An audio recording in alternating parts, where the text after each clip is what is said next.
তাদের উনি বলেছিলেন বিএনপি মেরুদণ্ডহীন দল। কোথায় গেল আওয়ামী লীগের মেরুদণ্ড? কোথায় গেল?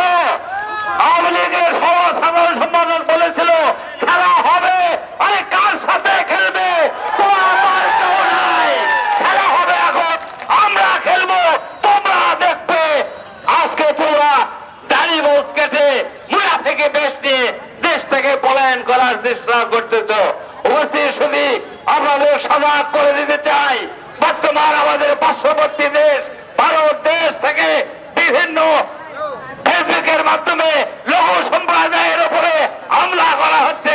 এরা বিভিন্ন ভাবে তারা কর্মকাণ্ড আছে। আমি নিজে শুনেছি কয়েকদিন আগে বিবিসি থেকে তিনারা বলেছেন এই সমস্ত যে মোবাইল থেকে ঘটনা হচ্ছে এরা সব ভারত থেকে হচ্ছে। আপনারা সাবধান থাকবেন। আমাদের দেশে আপনারা নিজেরাই বলেন মহানপুরের কোন জায়গাতে হিন্দু সম্প্রদায়ের উপর আঘাত আনা হয়েছে কি? আনা হয় নাই, কিন্তু এরা বিভিন্ন ভাবে চেষ্টা করতেছে, আর সেই সুযোগ দেওয়া হবে না। তোমরা 21 বছর পর আসছিলে, 17 বছর চালাইছ।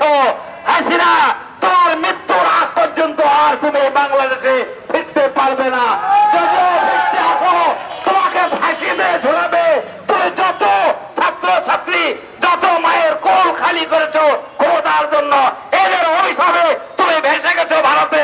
আর ফিরে আসলেও তোমাকে আর কেউ গ্রহণ করবে না। উপস্থিত শুধু সবাই সজাগ থাকবেন।